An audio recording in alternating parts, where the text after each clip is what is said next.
요한의 편지 이것이 사랑이다. 오늘은 그 마지막 네 번째 시간으로 주님 없는 것처럼 살지 말라, 그런 제목으로 함께 말씀 나누겠습니다. 이것이 사랑이다. 도대체 뭐가 사랑인가? 제목에 제가 딱 정답을 넣어놨습니다. 오늘은 주님 없는 것처럼 살지 않는 것이 진짜 사랑이다, 그런 뜻입니다. 이 말씀이 어떤 말씀인지에 대해서 우리가 함께 이제 풀어나갈 텐데, 처음에 시작은 아주 교훈적인 이야기로 시작을 하려고 합니다. 아주 교훈적인 이야기입니다. 이제 화면에 그림이 나올 텐데 여러분들이 많이 보신 그림이 하나 나올 겁니다.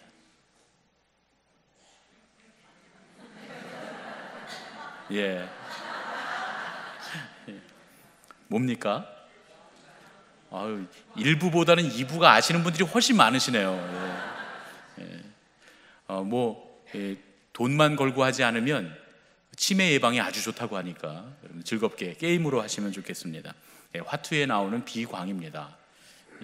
그 고도리를 고도리 뭐가 정식 명칭인가? 하여튼 화투를 칠 때 이 점수가 별로 없는, 그렇죠, 단독적으로는 점수가 없고 끼어도 2점밖에 안 되는,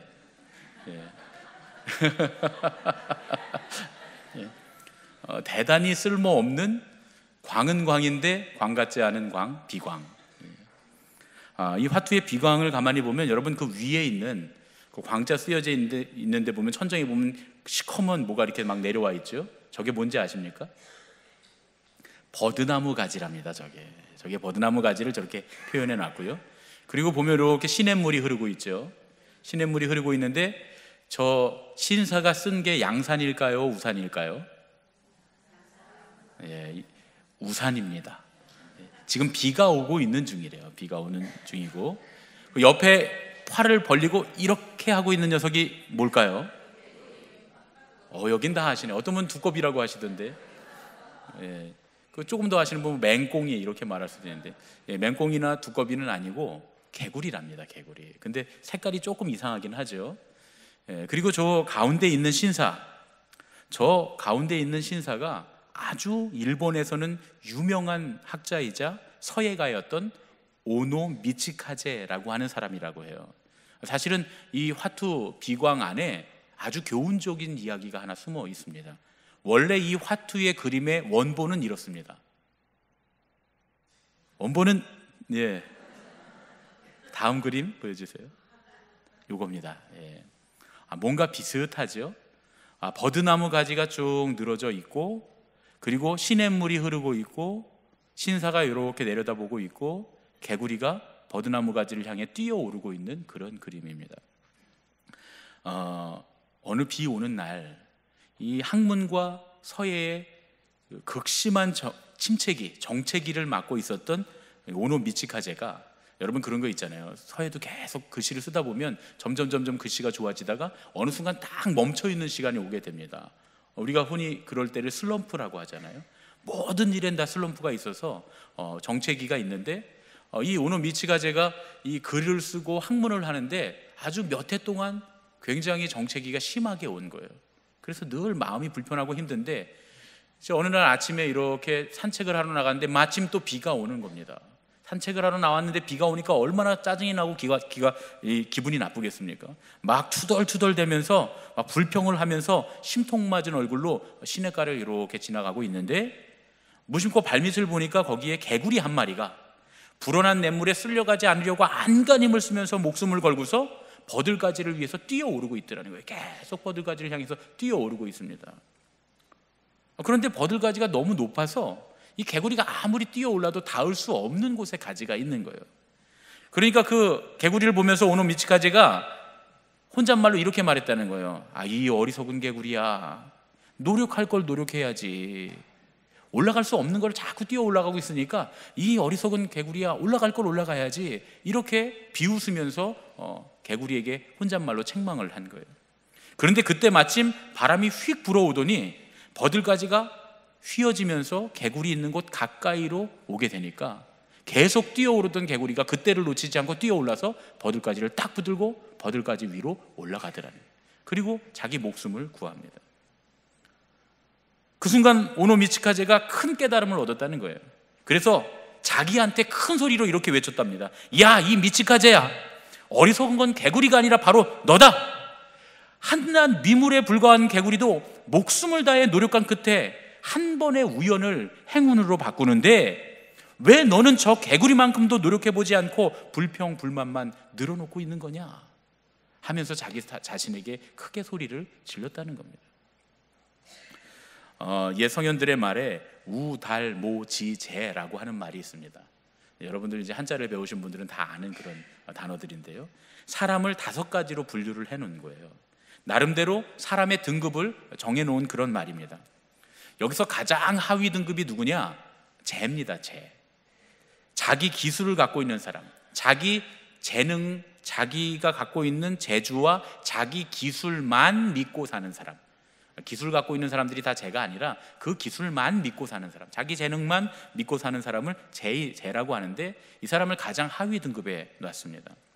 이들은 자기 재주나 기술이 대단한 것으로 믿고 살아가는 사람들이에요. 그런데 이런 재주 있는 사람은 지식 있는 사람을 당할 수 없다는 거예요. 그래서 그 윗등급이 지입니다. 지는 흔히 말해서 배운 사람, 우리가 속된 말로 가방끈이 길다 그런 얘기 하잖아요. 가방끈이 긴 사람을 말하는 겁니다. 재주만, 자기 재주 하나만 믿고 사는 사람들보다는 그 재주나 기술의 본질을 알고 또 그런 재주나 기술을 갖고 있는 사람들을 알아봐서 써주는 사람들이 훨씬 더 나은 사람들이다, 그런 의미로 재 위에는 지가 있다, 이렇게 생각을 했습니다. 그런데 이렇게 지식을 많이 갖고 있는 사람, 그런 사람도 모를 당할 수 없다는 거예요. 여러분, 모는 딱 보면 그 말씀 원변에 이렇게 딱 숨어 있어요. 숨어서 말로 무언가를 꾸미는 걸 말합니다. 우리가 흔히 모사라고 하죠. 바로 이 모입니다. 어원 그대로 아무도 모르게 말이나 계획을 도모하는 사람, 그런 것을 모라고 하는데요, 자기 지식만 믿고 사는 사람들이 갖고 있는 최대의 단점이 뭐냐? 바로 자기가 배우고 자기가 경험한 것만, 또 자기가 알고 있는 대로만 인정하고 살려고 하는 그런 버릇을 갖고 있습니다. 그래서 몰래 숨어서 모사를 꾸미는 사람을 당해낼 수가 없다는 거예요. 그래서 하여튼 여하간에 지식 있는 사람이 모사꾼을 당할 수 없다는 겁니다. 그런데 이렇게 몰래 숨어서 모사를 부리는 사람도 절대로 당할 수 없는 사람이 있는데, 지를 넘어서서 달에 이른 사람, 나름대로 사물의 도리나 또 어떤 그런 인생에 통달한 사람, 달관한 사람, 그런 사람을 의미합니다. 인생사 세옹지마라고 할 때 그 세옹과 같은 사람, 여러분 인생사 세옹지마의 세옹에 대한 이야기를 아시죠? 말을 잃어버려서 그것 때문에 막 슬퍼했더니 그 말이 나갔다가 짝을 냈고 와서 2마리가 됐어요. 그래서 좋아했더니 아들이 그 말을 타다가 떨어져서 다리를 다친, 다리가 부러집니다. 그래서 그것 때문에 이게 좋은 건 줄 알았더니 또 나쁜 거구나 하고 한탄하고 있는데, 갑자기 나라에 전쟁이 나서 군인들을 모으는데 아들이 다리가 부러졌으니까 군인에 나가지 않아요. 그래서 이렇게 좋은 게 나쁜 게 되고 나쁜 게 좋은 게 되고, 인생사 세옹지마구나, 이렇게 이야기할 때 그 세옹, 그 말의 주인이었던 그 세옹, 이렇게 인생을 달관한 사람, 혹은 렌터 윌슨 스미스의 시 이 또한 지나가리라. 여러분 이 이야기 알죠? 솔로몬이 어떤 왕들 했다는 얘기도 있고, 어느 왕이 신하들과 했다는 얘기도 있고, 원본은 이겁니다. 렌터 윌슨 스미스라고 하는 사람이 이 또한 지나가리라라고 하는 시에 어떤 왕이 신하들에게 인생의 모든 지혜를 담은 한 문장을 요 반지에 새겼으면 좋겠다, 그렇게 이야기해서, 그래서 신하들이 찾아오는데 아주 지혜로운 신하가 그 문구를 찾아오는데 그게 바로 이 또한 지나가리라. 이 또한 지나가리라 라고 하는 이 마음을 갖고 있으면 아무리 높은 곳에 올라가서 영광을 받을 때도 이 또한 지나가리라 해서 교만하지 않고, 또 어려움을 당해서 저 나락에 떨어져 있을 때도 이 또한 지나가리라 해서 절망하지 않는 그런 아주 지혜로운 문장, 이 또한 지나가리라, 그 이야기입니다. 이런 사람들은 아무리 모사꾼이 넘어뜨리려고 해도 이미 통달하고 달관했기에 이 달을 모가 이길 수 없다, 그런 이야기입니다. 신앙도 마찬가지입니다. 이 목회를 하다 보면 정치하는 그런 분들하고 부딪힐 때가 있어요.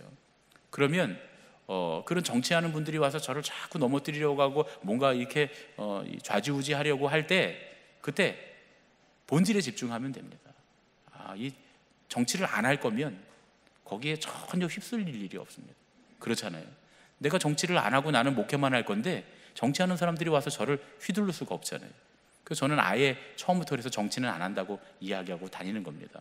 그래야 건드려봐야 소용없구나 이렇게 생각할 테니까 말이죠.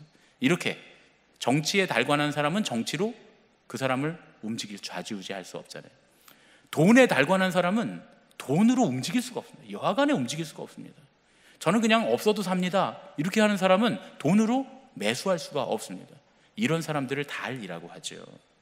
어떻게 보면 야, 인생의 최고의 경지에 올랐구나 라고 생각할 수 있지만 달보다 더 높은 경지가 있습니다. 어떤 모사도 당해낼 수 없고 어떤 달관한 사람도 그 사람을 넘어뜨릴 수 없는, 좌지우지할 수 없는 최고의 등급은 우의 경지에 이른 사람입니다. 그런데 우리가 이 단어를 보면 우는 어리석은 사람인데 어리석은 사람을 어떻게 최고 등급에 놓았는가? 무식하면 용감하다는 뜻인가? 그런 말이 있잖아요. 무식하면 용감하다. 그런 뜻인가? 그런 뜻이 아닙니다. 여기서 어리석다, 바보스럽다, 이 우자는 우공이산에 나오는 바로 그 우공을 말하는 겁니다. 아시죠? 높은 산을 한 삽씩 떠서 결국은 그 산을 옮기고야 마는 사람, 그 사람이 바로 우공이산의 주인공인 우공입니다. 어리석은 듯이 보이지만 끊임없이 우직하게 옳은 길을 걸어가는 사람은 결코 이길 수 없다는 거예요. 그 사람이 최고 등급에 이릅니다. 신앙적으로 말하면 결국 이런 사람들은 성의 경지에 도달하게 되는, 거룩함의 경지에 도달하게 되는 겁니다. 옳은 길을 끝까지 걸어감으로써 거룩함의 경지에 오른 사람, 자기의 모든 재, 지, 모, 달 이런 것들을 내려놓고, 다시 말해서 자기의 재능, 지식, 계획, 삶의 지혜를 다 내려놓고 자기의 교만을 버리고 겸손히 우리 주님께서 나에게 원하시는 길을 걸어가는 그 사람, 그런 사람을 하나님은 거룩하게 하십니다. 그리고 성경은 그렇게 사는 삶의 방식을 사랑이다 이렇게 이야기합니다. 오늘 사도 요한이 우리에게 말씀하는 것이 바로 그겁니다. 오늘 6절의 말씀 함께 읽겠습니다. 시작. 또 사랑은 이것이니 우리가 그 계명을 따라 행하는 것이요 계명은 이것이니 너희가 처음부터 들은 바와 같이 그 가운데서 행하라 하심이라. 사도 요한이 사랑을 규정할 때 주님의 계명을 따라 행하는 것이다 이렇게 말합니다. 이게 사랑이라는 거예요. 주님의 계명을 지키면서 살 뿐 아니라 또 그 가운데서 행하는 것이다 이렇게 말합니다. 사랑은 이것이니 우리가 그의 계명을 따라 행하는 것이고 그 가운데서 행하는 것이다 이렇게 딱 정의를 내렸습니다. 계명 가운데 주님의 계명을 지키며 살 뿐만 아니라 그 계명 가운데 푹 빠져서 자연스럽게 주님의 뜻대로 살아가게 되는 그런 것을 일컬어서 온전한 사랑이다 이렇게 우리에게 말씀해 줍니다. 그렇게 하나님의 계명 안에서, 하나님의 말씀 안에서 푹 빠져서 그렇게 살아가면서 하나님을 섬기면 하나님 사랑, 그런 가운데서 이웃들과의 관계를 맺어가면 이웃 사랑이 되는 겁니다. 그런데 세상은 이걸 부인한다는 거예요. 그리고 우리를 미혹한다는 거예요. 주님의 말씀은 거짓이라고, 혹은 실제로 적용될 수 없다고, 세상은 세상의 법이 있다고 그렇게 말한다는 거예요. 7절 말씀입니다. 함께 읽겠습니다. 시작. 미혹하는 자가 세상에 많이 나왔나니 이는 예수 그리스도께서 육체로 오심을 부인하는 자라. 이런 자가 미혹하는 자요 적 그리스도니.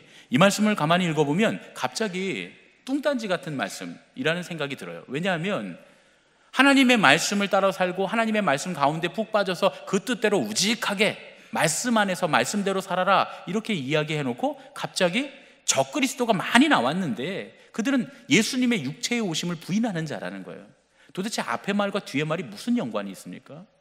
생뚱맞고 당혹스럽습니다. 그런데 사실은 이 말씀에는 이런 의미가 있는 거예요. 주님께서 이 계명을 우리에게 주시기 위해서 이 땅에 몸을 입고 오셨다는 거예요. 다시 말하면 주님도 우직하게 주님의 원리 원칙대로 오셨다는 거예요. 지금 여기 이 적그리스도인들, 예수님의 육체의 오심을 부인하는 사람들이 누굽니까? 바로 영지주의자들입니다. 영지주의자들은 누구냐면 당대의 최고의 학문, 최고의 지식과 지혜라고 하는 그리스 철학에 통달해 있던 사람들이에요. 그 사람들의 그리스 철학에 통달해 있는 자기들의 지식과 지혜로 볼 때 하나님은 육체를 입고 오실 수 없다는 거예요. 왜냐하면 영혼과 육체를 분리해서 이 사람들은 생각했기 때문에 그래요. 그러니까 당대의 최고의 학문으로 하나님은 그렇게 하실 수 없었다, 하나님은 육체를 입고 오시지 않았다라고 부인하면서 가르치는, 세상의 법을 따라라, 신앙조차 세상의 법을, 세상의 지식과 세상의 지혜를 따르기 원했던 바로 그들, 이단들, 영지주의자들의 이야기입니다. 그런데 주님은 그렇게 하지 않으셨다는 거예요. 주님은 육체인 우리를, 죽을 수밖에 없는 우리, 육체인 우리를 구원하시기 위해 육체를 입고 이 땅에 오시면, 그걸 부인하는 사람들, 계명을 따라, 하나님의 법을 따라, 하나님의 은혜를 따라 살지 말고 세상의 지혜와 세상의 지식을 따라 살라고 속이는 사람들이 너무나 많다는 거예요. 똑똑하게 속이는 사람들이 많은데 그들이 바로 적그리스도다, 그리고 그들이 많이 세상에 나왔다, 이렇게 사도 요한이 이야기합니다. 여러분 가만히 보세요. 실제로 세상은 우리에게 그렇게 속삭입니다. 여러분, 기술이라는 게 뭡니까? 지혜라는 게 뭡니까? 지식이라는 게 뭡니까? 어떤 의미에서 그것은 현대의 당대에는 불법도 좀 저지르고 편법도 좀 쓰고 그러는 것이라고 세상 사람들이 말합니다. 교회 안에도 이런 일들이 많이 일어나요. 속이는 사람들이 참 많습니다. 이게 신앙이라고. 저는 좀 순진한 편이에요. 저는 좀 순진한 편이라 저는 잘 속습니다. 어떤 장로님이 그러시더라고요. 나는 사람들을 볼 때 그 사람이 맑은가 안 맑은가를 본다는 거예요. 저를 보고 좋아하셨으니까 저는 맑다고 생각하신 것 같아요. 잘 보셨어요. 제가 순진합니다. 여하간에 잘 속아요. 그러니까 여러분들이 이렇게 보시다가 교회 안에서 혹은 교회 밖에서 누가 이렇게 교회 신앙 이런 데서 목사님 와갖고 뭐 이렇게 이야기할 때 저거 목사님을 좀 이용하려는 것 같은데, 그럼 얼른 와서 저한테 얘기해 주셔야 돼요. 그래서 여하간에 잘 넘어갑니다. 그 돈도 많이 뺏기고 여기저기 끌려도 많이 다니고, 교회 안에서 하나님께서 우리에게 보내주신 사람들 내가 믿어야 된다, 이렇게 순진하게 제가 믿기 때문에 그런 경우가 많이 있습니다. 그런데 교회 안에서 그렇게 불법이나 편법으로 사람들을 속이는 사람들이 많이 있다는 거예요. 예를 들면 뭐 이런 거 있어요. 여러분, 세상에서는 잘 되기 위해서 뇌물을 쓰는 사람들이 많습니다. 그게 지혜 있는 거라고 말해요. 돈 좀 써서 좀 돈을 좀 어떻게 하죠? 뭐 바른다 그래요. 돈을 좀 이렇게 발라서, 그래서 좀 부드럽게 만들어라. 세상 사람들은 그래야 된다 그럽니다. 그런데 여러분, 하나님의 사람들은 그러면 안 됩니다. 왜냐하면 사람은 몰라도 하나님은 다 아시기 때문입니다. 물론 여러분, 선물과 뇌물은 다릅니다. 성경에서 선물은 적극 권장해요. 잠언서에 보면 선물을 아주 적극 권장합니다. 그런데 뇌물은 반대합니다. 잠언에 보면 선물을 잘 하라고 기록되어 있어요. 그런데 뇌물은 안 된다는 거예요. 그런데 선물과 뇌물을 어떻게 구별합니까? 여러분, 선물입니다 하고 뇌물을 줄 수도 있잖아요. 뇌물입니다 하고 선물을 줄 수도 있잖아요. 그렇죠? 우리 농담으로 뇌물입니다 하지만 그게 선물인 경우도 있고, 선물입니다 하고 갖고 왔는데 뇌물인 경우도 있습니다. 어떻게 구분합니까? 어떻게 구별합니까? 주는 사람과 받는 사람이 압니다. 이게 선물인지 뇌물인지 알 수 있어요. 여하간에 이제 당회가 시작되고 이제 집사님들이 권사님들 되고, 또 권사님들 중에 장로님들을 선택하고, 또 우리 성도님들 중에 집사님을 선택하는데 1년 내내 안 하시던 분이 당회 앞두고서 저한테 목사님 도섭입니다, 이렇게. 안 그럴 수도 있지만 일단 10중 8구는 의심스럽지 않습니까? 물론 직분이 어떤 계급도 아니고 직분을 받는 게 무슨 큰 영광을 받는 게 아니라 오히려 하나님의 일꾼으로 쓰임받는 거기 때문에 오히려 제가 뇌물을 드려야 될 판이에요. 집사님에서 권사님 되실 때 이제 앞으로 이 교회에서 일을 많이 하실 텐데, 여러분, 권사님 되고 장로님 되는 거 너무 좋아하지 마세요. 힘들어요. 집사님일 때가 좋습니다. 그냥 성도님일 때가 좋아요. 왜냐하면 집사님 됐다고 집사님 됐으니까 나오라 그래요. 권사님 됐으니까 이런 것 좀 해야 된다 그래요. 안 할 수도 없어요. 그렇죠? 물론 많이 하면 많이 할수록 또 축복이 되고 은혜가 될 수도 있지만, 그러나 그것이 세상적인 어떤 그런 감투 이런 건 아니다, 그런 얘기죠. 근데 그럼에도 불구하고 그걸 그렇게 생각해서 받으려고 하시는 분들이 있어요. 그런 의도를 갖고 한다면 뇌물일 수 있습니다. 그렇죠? 그럴 수 있다는 거죠. 준 사람이 알고 받은 사람이 압니다.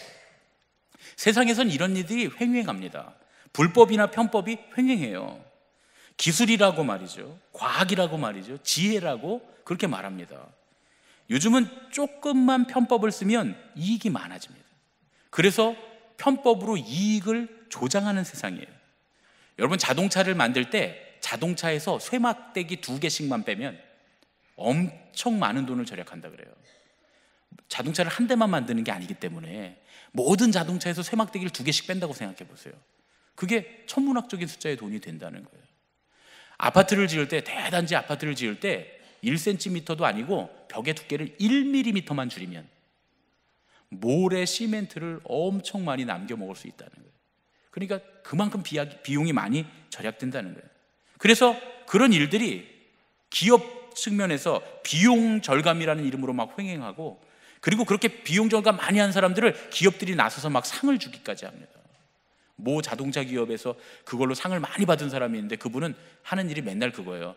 그 차에 가서 나사 하나 빼고, 차 하나에서 나사 하나만 없애면 그게 한 대에 10만 되면 나사 10만 개가 빠지는 거예요, 여러분. 그렇잖아요. 만 되면 10,000개가 빠지는 거고요. 쇠막대기 하나 없애고, 쇠 쓸 거 플라스틱 쓰고, 이렇게 하면서 상을 받는다는 거예요. 그런데 그러다 보니까 결국 작은 자동차 사고에도 사람이 죽고, 지은 지 얼마 되지 않은 건물이 막 무너지고, 이런 어처구니 없는 일들이 일어납니다. 멀쩡한 배가 뒤집혀서 무고한 생명들이 죽는 일이 일어나질 않나? 멀쩡한 다리가 끊어지지를 않나? 멀쩡한 백화점이 무너지질 않나? 여러분, 반드시 하나님께서 이 일에 책임을 물으실 겁니다. 하나님은 반드시 이 일에 심판하실 겁니다. 그런데 이런 모든 일들은 다 연결되어 있는 거예요. 제가 방금 말씀드린 이 큰 사고를 만들어낸 사람들이나 생활 속에서 작은 불법과 편법을 저지르는 우리들이나 똑같이 죄를 저지르고 있는 것일 수도 있다, 그런 얘기예요. 우리가 자꾸 모든 사람들이 이런 작은 부정직함 하나가 편법이다, 지혜다, 기술이다 라고 하는 이름으로 횡행하다 보니까 모든 사회에 이 불법과 이런 편법들이 만연하는 거예요. 사회에 이런 부정직함이 결국 만연해서 이런 끔찍한 결과들을 만들어냈다 볼 수 있습니다. 우리는 다 연결되어 있습니다. 우리의 생각들은 다 연결되어 있어요. 하나님의 교회는 세상이 불법과 편법으로 이것이 기술이다, 이것이 정말 똑똑한 거다, 지혜로운 거다 라고 말할 때 하나님의 교회는 아니다 라고 말할 수 있어야 되는데, 하나님의 교회까지도, 교회 안에서도 이런 편법과 불법들이 횡행하고 부정직함이 지혜로운 것처럼 여겨진다면 결국 하나님께서 우리에게도 책임을 물으실 거다, 그런 얘기죠. 세상에서는 이런 것들을 기술이요, 지식이요, 모사요, 통달이라고 말합니다. 그래야 잘 산다, 이렇게 얘기해요. 그런데 진짜는 뭡니까? 우직하게, 거룩하게, 진리를 따라서, 정직함을 따라서, 하나님께서 우리에게 주신 말씀과 하나님께서 우리에게 주신 계명을 따라서 살아가는 것, 그것이 진짜인 줄로 믿습니다.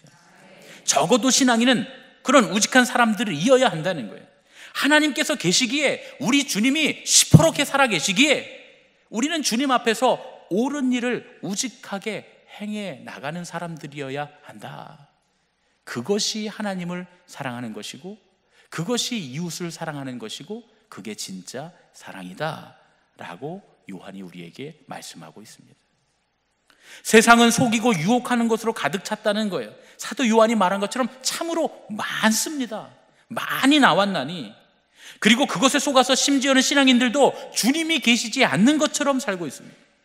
그러면서도 교만해서 내가 똑똑하다 이렇게 생각하면서 살고 있습니다. 진짜 사랑이 뭡니까? 주님이 계시는 것을 의식하면서 겸손히 주님의 뜻대로 바보처럼 사는 겁니다. 그게 진짜 사랑입니다. 주님이 우리에게 말씀하셨죠? 뱀처럼 지혜롭고 비둘기처럼 순결하라. 아니, 뱀처럼 지혜로운데 비둘기처럼 어떻게 순결합니까? 바로 이렇게 하나님의 말씀만 바라보며 우직하게 한 길을 걸어가는 게 가장 지혜로우니 뱀처럼 지혜롭고, 그럼에도 불구하고 순결하니 비둘기처럼 순결한 길인 줄로 믿습니다. 하나님도 그러셨어요. 하나님은 가장 하나님의 지혜롭지 못한 것이 우리의 가장 지혜로운 것보다 더 지혜로우시다고 했어요. 우리의 가장 지혜로운 것이 하나님의 미련한 것에 미치지 못한다고 합니다. 그런 지식으로, 통달한 하나님, 통달한 지혜로 하나님 모든 것을 알고 계시고 모든 것이 능하신 분이 당신 마음대로 할 권한이 왜 없으셨겠어요? 그런데 그럼에도 불구하고 하나님께서는 우직하게 인간의 죄를 사하시기 위해서 어린 아기의 몸으로, 그것도 낮고 천한 마구간에 오십니다. 하나님도 육체인 우리가, 죽어가는 우리가, 육체인 우리를 구원하시기 위해 육체를 입고 이 땅에 오셨어요. 정면 승부하셨다, 그런 얘기입니다. 나중에 제가 하나님 나라에 가서 하나님께서 이렇게 타임머신을 타고 여기저기 여행을 보내주신다면, 그런 상상을 해봤어요. 여러분 그런 상상 안 해보십니까? 저는 해봤어요. 나중에 내가 천국에 갔을 때 하나님께서 나를 이렇게 타임머신에 딱 태우셔서 이순신 장군의 하객진도 구경하게 하시고 말이죠. 얼마나 재밌겠어요, 그렇죠? 타임머신을 하늘에서 쫙 이순신 장군의 하객진 싸우는 거 보면 얼마나 멋있겠습니까? 또 삼손이 말이야, 이게 기둥뿌리 들고 흔드는 것도 좀 보고 말이죠. 그럼 너무 좋겠다. 그런데 만약에 하나님이 딱 한 군데만 봐야 된다 그러면 어디를 가서 볼까? 제가 혼자, 아무도 안 물어보는데 혼자 고민해 봤어요. 두 군데가 딱 압축이 되더라고요. 첫 번째는 예수님의 십자가 아래, 예수님 그 피 흘리셨던 십자가 아래는 꼭 가보고 싶다 말이죠. 그 또 한 군데는 어디냐면 예수님 오신 마구간에 가보고 싶다. 두 군데는 꼭 가보고 싶은 거예요. 근데 이제 한 군데만 고르라고 하나님 하신다면 굉장히 고민되더라고요. 근데 제가 딱 정했습니다. 저는 마구간에 가겠습니다. 제가 예전에 청년 때 혼자 생각했던 거예요. 좀 유치하잖아요, 그렇죠? 청년 때 생각한 겁니다. 마구간에 가봐야 되겠다. 제가 여하간에 저는 갖고 싶은 게 없는 사람입니다. 저는 뭐 물건으로 유혹하기가 쉽지 않아요. 저는 갖고 싶은 게 별로 없어요. 필요한 거에 뭔지, 뭘 써야 되는지는 잘 알고 있지만 그렇다고 뭐 이거 아니면 안 된다 그런 건 별로 없어요. 제 아내랑 제가 20년을 알면서, 20년을 같이 연애하고 결혼하고 살면서 제가 아내한테 여하간에 뭐 갖고 싶다고 얘기해 본 적이 없어요. 제 아내가 이건 좀 필요하지 않아? 내가 사줄게. 그래도 난 괜찮아, 필요 없어. 정말 내가 필요하면 살게. 이렇게 하고 별로 갖고 싶어 하지 않는데 딱 한 번 제가 너무 갖고 싶어서 사달라고 한 게 있습니다. 저 잊어버렸는데 엊그저께 제 아내가 그 얘기를 하더라고요, 저한테. 제가 한 5년 전쯤에 여기 그 코 있지요, 코. 예. 이건 방송에 나가니까 제가 실명을 말할 수 없습니다. 의정부에 있는 거, 밀락동에 있는 거기에 아내랑 저랑 둘이 이제 쇼핑을 하러 갔어요. 그런데 이렇게 지나가는데 그 예수님 그 마구간에 마리아 앞에 예수님이 이렇게 아이 말구유에 예수님이 아기로 오셨고, 마리아와 요셉이 이렇게 무릎 꿇고 앉아 있고, 동방 박사들이 있고, 또 거기 목자가 이렇게 양을 안고 와 있고, 천사가 이렇게 있고, 집이 이렇게 마구간에 있는 그런 그 인형 피규어가 좀 한 요만, 이 정도 전체 하면 한 요만큼 큰 게 있어요. 근데 30몇만 원이더라고요, 정가가. 그런데 너무 비싼데 할인해서 18만 원인가 13만 원인가 할인을 하는데 그거 딱 하나 남았다는 거예요. 딱 하나 남아서 할인을 한다는 거예요. 근데 제가 처음엔 그냥 지나갔다가 다시 왔어요. 한참 봤습니다. 그리고 또 지나갔어요. 그래서 제 아내가 묻더라고요. 왜, 사고 싶어? 그래서 제가 다시 왔어요. 나 이거 너무 사고 싶어. 나 이거 사주면 안 돼? 그래서 그걸 사갖고 왔어요. 저희 집에 거실에 지금 성탄절 가까우니까 저희가 그거 해놨어요. 이렇게 인형들 해놨어요. 저 그거 너무 좋아합니다. 제 아내가 엊그저께 말하더라고요. 당신이 평생 사달라 그런 게 하나도 없었는데, 갖고 싶은 게 없는 사람인데 이거 보고 사달라 해서 깜짝 놀랐다는 거예요. 저 진짜 그게 너무 갖고 싶은 거예요. 왜냐면 내 평생 가보고 싶은 데잖아요, 거기가. 그래서 제가 그걸 샀어요. 하나님이 육체인 나를 구원하시기 위해서 육체를 입고 정면 승부하신, 하나님 그렇게 안 하셔도 되잖아요. 안 하셔도 되는데 하나님도 참 희한하게 원리 원칙대로 어떻게 사람의 몸을 입고 오셔서 사람인 육체인 사람들을 구원하시겠다고 오셨는가 말이죠. 그게 너무 신기하고 너무 은혜가 돼서 저는 거기 가보고 싶습니다. 여러분, 한 해를 정리하면서 우리의 한 해가 어떠했는가 생각해 봐야 합니다. 세상 사람들처럼 똑똑하게 하나님 없는 것처럼 살았습니까? 아니면 신앙인답게 바보같이 하나님이 시퍼렇게 내 옆에 살아계시다 의식하면서 살았습니까? 우리 옆에 있는 분들과 이렇게 인사했으면 좋겠습니다. 하나님을 의식하면서 삽시다. 할렐루야. 주님께서 이 땅에 오신 성탄절을 기다리면서 우리는 아기 예수님의 베들레헴 그 마구간으로 돌아가야 합니다. 그게 우리의 원점, 원칙, 그게 바로 우리의 본질, 주님의 계명으로 돌아가는 길입니다. 오늘부터 다시 그 마구간으로 돌아가서 아기 예수님을 우리 마음에 모시고 진짜 사랑하는, 이것이 사랑이다 하고 진짜 사랑의 길로 우직하게 날마다 걸어가는 저와 여러분이 되기를 예수님의 이름으로 축원합니다. 기도하겠습니다.